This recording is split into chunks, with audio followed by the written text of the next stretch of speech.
Shalom aleihim bisem Yesua HaMasiah. Salam sejahtera di dalam nama Tuhan Yesus Kristus.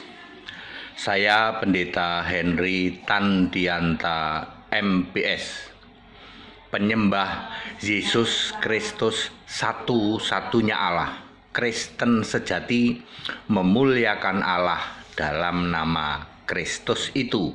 1 Petrus 4 ayat 16. Allahnya orang Kristen punya nama Yesus Kristus. Yang ngaku-ngaku Kristen tapi menolak mengimani Yesus Kristus satu-satunya Allah, menolak Allah yang punya nama Yesus Kristus, sesungguhnya Anda tidak berhak disebut orang Kristen. Di dalam Alkitab Anda disebut Nasrani, kambing terkutuk. Ada ayat Alkitabnya, tenang aja ya. Bapak Ibu Saudara, saya Pendeta Henry Tandianta MPS hanya mengajarkan kebenaran yang Alkitabiah. Dasarnya cuman Alkitabiah. Buku-buku teologi satu lemari sudah saya bakar dalam nama Yesus. Kita akan membahas tentang hidup suci yang Alkitabiah. Nah, giliran membicarakan hidup suci yang Alkitabiah ya. Orang bisa nggak sih hidup suci? Ya, mau berusaha kayak apapun juga, ya mustahil bisa hidup suci. Ya, ini pengantar dulu ya. Banyak orang ingin hidup suci, ya, melakukan banyak hal, ya Anda tahu sendirilah, sedekah dan lain sebagainya ya. Pokoknya biar kelihatan hidup suci. Berhasil apa pasti gagal? Pasti gagal. Ya pasti gagal ya. Kita akan membahas hidup suci yang Alkitabiah ya. Apa itu hidup suci? Mungkinkah manusia hidup tanpa berbuat dosa? Jelas itu mustahil. Kalau begitu apa artinya hidup suci atau hidup kudus? Begini jawaban Alkitab tentang hidup suci. Nomor 1, suci secara fisik atau lahiriah. Hal hidup suci secara fisik pasti gagal dilakukan. Hidup suci lahiriah inilah yang dikejar, dibangga-banggakan semua yang mengaku orang beragama. Rajin ibadah, pantang ini pantang itu, pakai atribut agama biar kelihatan suci. Manis di bibir, mengucapkan kata-kata yang sepertinya suci. Endingnya, akhirnya mereka pasti gagal. Mustahil hidup suci bisa menang lawan keinginan jahat. Apalagi nanti di dalam penghakiman terakhir, di dalam Wahyu 20 ayat 12. Nah, tepuk jidat deh ya toh. Waduh, ternyata perbuatan baik kita dihakimi sesuai kitab masing-masing. Gagal satu, gagal semua. Anda semua punya kitab? Orang-orang beragama? Punya Pak, kami punya, masing-masing punya kitab. Oke, perbuatan baikmu nanti dikompir, dibandingkan dengan apa yang tertulis di dalam kitabmu. Baca Wahyu 20 ayat 12. Kalau kitabmu menulis dilarang berbohong atau dilarang mengatakan hal-hal yang tidak benar, kamu pernah nggak berbohong? Pernah Pak, tapi cuman sekali, mau 2 kali, gagal semua. Gagal satu, gagal semua. Baca Wahyu 20 ayat 12. Makanya nanti di ayat 14 dan 15 Wahyu 20 tidak ada yang berhasil. Pasti gagal. Orang yang hidup suci cara-cara lahiriah, cara-cara agamawi pasti gagal. Baca ya, endingnya nanti Wahyu 20 ayat 12, 14, 15. Terus contoh-contohnya ya supaya Markus 6 ayat 20. Yohanes Pembaptis itu dianggap orang yang benar dan suci karena menjaga kesucian fisik gitu.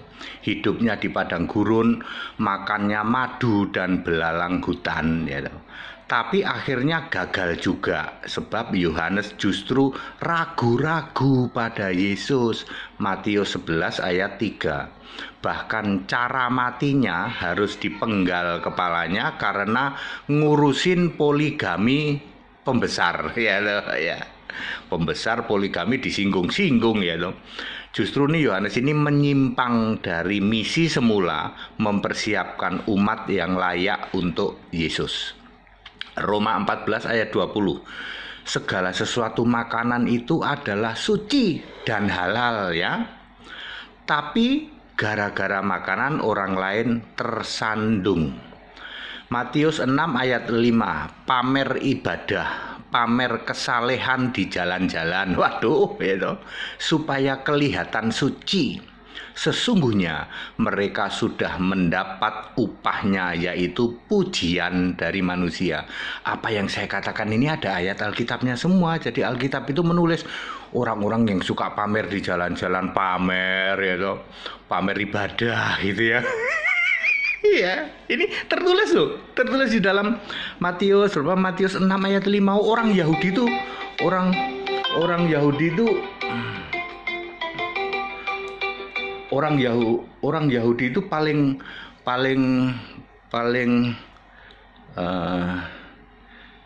sebentar, nanti saya telepon ulang ya, bentar ya. Biasa ada channel dari Muslim minta saya untuk ikut masuk ya. Sampai mana tadi ya? Orang Yahudi itu paling jago pamer ibadah, saudara-saudara ya. Orang Yahudi itu. Jadi kalau misalnya sekarang ini ada umat yang suka pamer ibadah, nggak ada apa-apanya dibanding Yahudi. Tertulis di Alkitab, mereka pamer ibadah di jalan-jalan, ya, memakai tali sembahyang yang panjang-panjang, yang lebar-lebar gitu ya, supaya kelihatan suci. Itu semua adalah suci secara fisik lahiriah, dijamin gagal. Tidak ada nanti di penghakiman itu ditimbang-timbang pahala ditimbang sama dosa. Ya tidak mungkin. Tidak mungkin pahala itu menang sama dosa, itu tidak mungkin, saudara ya. Dan nanti nggak ada timbang-timbang pahala, yang ada itu kebaikan perbuatan baikmu dikompir dengan apa yang tertulis di Alkitab, dibandingkan dengan tertulis di Alkitab. Kalau ditulis di Alkitab, kasihilah istrimu, tapi misalnya kamu sama istri jahat melulu ya toh, ya kurang melulu ya toh, maksudnya 1 kurang, 2 kurang, 3 kurang, 4 kurang, itu istri 1 kurang melulu ya toh. Kamu nanti dibanding-bandingkan ya toh, kita menulis apa? Kasihilah istrimu. Terus kamu mengasihi istri enggak? Cuman sekali Pak, saya cuman marahin cuman sekali. Mau sekali, mau berkali-kali tetap gagal. Gagal satu, gagal semua. Ya, makanya semua yang mengandalkan hidup suci agamawi, hidup suci duniawi atau fisik ya, atau fisik secara duniawi ya, pasti gagal ya. Alkitab luar biasa menjelaskannya. Yes, semua contoh-contoh pendeta HTD ini ada ayatnya semua, betul. Nah, sekarang kita nomor 2. Suci, hidup suci karena iman, karena Allah ya toh. Suci karena Allah ya, disucikan oleh Roh Kudus, Roh Allah adalah permanen, tidak gagal. Kisah 22 ayat 16. Berilah dirimu dibaptis dan dosa-dosamu disucikan sambil berseru kepada nama Tuhan. Ini disucikan oleh kuasa Allah, oleh Roh Kudus. Nama Tuhan ya, Tuhan itu punya nama ya. Dari dulu sudah disuruh tinggikan nama Tuhan, tinggikan, muliakan nama Allah. Giliran ditanya siapa nama Allahmu, celingak-celingu, siapa ya nama Allah kita ya? Jadilah orang Kristen, tegas, jelas. Nama Allah orang Kristen itu Yesus Kristus, tegas tuh. Ya, Kristen sejati, murni, konsekuen. Murni dan konsekuen. Wah, HTD ini luar biasa yang jelasinnya. Lah iya dong. 1 Korintus 6 ayat 11, tetapi kamu telah memberi dirimu disucikan, kamu telah dikuduskan, kamu telah dibenarkan dalam nama Tuhan Yesus Kristus dan dalam roh Allah kita. Ya. Filipi 1 ayat 10, kamu dapat memilih apa yang baik supaya kamu suci dan tidak bercacat menjelang hari Kristus. Nah, ini yang penting nih. Titus 1 ayat 15. Bagi orang suci segala sesuatu itu suci, tetapi bagi orang najis dan tidak beriman segala sesuatu najis. Dan pikirannya apa? Tidak ada suci sama sekali.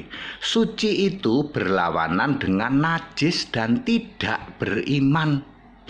Jadi orang suci artinya orang beriman. Catat baik-baik, Titus 1 ayat 15. Ya, suci itu lawannya tidak beriman. Ya, najis, suci lawannya najis, lawannya tidak beriman. Jadi orang yang suci itu orang yang beriman. Orang yang tidak suci, orang yang tidak beriman. Itu ayat Alkitab. Titus 1:15. 1 Yohanes 3 ayat 2 dan 3. Kita sebagai anak-anak Allah akan menjadi sama seperti Dia, ya. Adalah suci itu. Yang dimaksud Dia adalah Yesus Kristus yang adalah Allah. Jadi kita setelah punya iman kepada Kristus disebut anak-anak Allah, lahir dari Allah, lahir karena roh, ya dong. Ya, dalam baptisan ini maksudnya ya. Terus kita itu sama seperti Dia, sama seperti Kristus yang adalah suci. Ini ayat Alkitab ya. 1 Yohanes 3 ayat 2 dan 3. Yudas 1 ayat 20. Bangunlah dirimu di atas dasar imanmu yang paling suci dan berdoalah dalam Roh Kudus. Kesimpulan, hidup suci yang Alkitabiah, saya ulang, hidup suci yang Alkitabiah adalah hidup sebagai orang beriman. Titus 1 ayat 15. Siapakah orang beriman? Yang dimaksud orang beriman adalah orang yang beriman kepada Kristus Yesus. 2 Timotius 3 ayat 15 ya. Iman kepada Bapa nggak laku, iman kepada Tritunggal haya, ya. Belgedes digeguyu bedes. Iman itu harus pada Kristus Yesus. Ayat Alkitab tidak ada iman kepada Bapa, itu nggak pernah ada. Iman pada Tritunggal itu belgedes digeguyu bedes, itu bahasa Jerman ya. Mana tadi ya? Orang suci karena Allah, orang yang beriman kepada Kristus Yesus akan dilindungi oleh Yesus sehingga si jahat tidak bisa menjamahnya. 1 Yohanes 5 ayat 19 ya. Semua anak-anak Allah yang lahir dari Allah adalah orang yang suci karena Allah, karena Kristus ya, sehingga tidak berbuat dosa lagi. Yang dimaksud adalah tidak berbuat dosa maut. 1 Yohanes 3 ayat 9. Jadi orang-orang suci karena Allah menjadi anak-anaknya, maka akan diperlengkapi setiap perbuatan baik. 2 Timotius 3 ayat 17. Pilihan bebas manusia. Apakah Anda mau pilih hidup suci secara lahiriah? Sibuk ini itu supaya kelihatan suci, dijamin pasti gagal. Hiduplah suci secara alkitabiah dengan beriman kepada Kristus Yesus, satu-satunya Allah yang esa, Tuhan dan Juru Selamat dari sebelum segala abad, sekarang sampai selama-lamanya. Shalom Pendeta HTD. Clear, very clear, bahasa Jermannya cetowelo-welo ya. Anda yang tidak beriman pada Kristus, sorry, punten, nuwun sewu, mohon maaf. Anda bukan orang Kristen, Anda tidak mungkin bisa hidup suci. Orang yang percaya Yesus masih bisa berbuat dosa, tetapi bukan dosa yang mendatangkan maut. Karena dosa itu ada yang tidak mendatangkan maut, ada yang mendatangkan maut. 1 Yohanes 5 ayat 16-17. Ya. Ya clear sampai sini ya. Anda mau pilih mana? Pilih hidup agamawi biar sampai nungging, nggak akan bisa. Ya, Anda mau hidup agamawi ini yang melakukan ya di dalam Galatia 3 ayat 11 ya. Tidak ada orang yang dibenarkan karena hidup agamawi melakukan Taurat, itu nggak ada, nggak akan bisa. Galatia 3 ayat 11 itu menulis tidak ada orang yang dibenarkan karena melakukan hukum Taurat. Dibenarkan itu karena iman. Lalu nanti dosamu diampuni. Jangan dibalik bola. Ya, perbuatan baik tidak bisa menyelamatkan. Menurut Alkitab, perbuatan baik tidak bisa menyelamatkan. Menurut Alkitab, agama tidak bisa menyelamatkan. Dari dulu keselamatan itu karena iman. Iman kepada Yesus Kristus, bukan dari sekarang. Dari dulu Yesus Kristus sebagai Allah itu dari dulu, sebelum segala abad. Adam itu beriman pada Yesus Kristus, makanya selamat. Abraham, Ishak, Yakub dan semua nabi, Yesus bilang masuk kerajaan Allah. Lukas 13 ayat 28, karena mereka semua beriman kepada Yesus. Soal menjalankan Taurat pasti tidak bisa. Dosanya akan diampuni ketika dibangkitkan, ditukar dengan mahkota. Jangan dibalik bola ya toh. Selamat karena perbuatan baik. Enggak saudara. Perbuatan baikmu useless, enggak akan berguna ketika Anda tidak beriman kepada Allah yang benar. Beriman pada Bapa, beriman pada Tritunggal, meskipun kamu nungging, minta tolong semua arwah kuburan. Wahai para arwah kuburan, bantu kami supaya kami hidup suci gitu ya. Bahasa Jermannya Belgedes digeguyu bedes. Ya, nggak ada gunanya ya, nggak ada gunanya nanti ya. Ya, iman yang menyelamatkan kita. Iman kepada siapa? Nggak sembarang iman harus kepada Yesus. Dari kapan Pak iman kepada Yesus? Dari sebelum segala abad. Dari zaman Adam itu Yesus itu sudah Allah. Kok belum pernah dengar seperti ini Pak? Makanya duduk manis dengerin khotbahnya pendeta HTD ya toh. Ya, belum pernah ada di Indonesia yang khotbah seperti ini. Alkitabiah semua. Siapa bisa bantah? Nggak ada yang bisa bantah. Clear ya. Jadi hidup suci yang benar Alkitabiah itu karena beriman.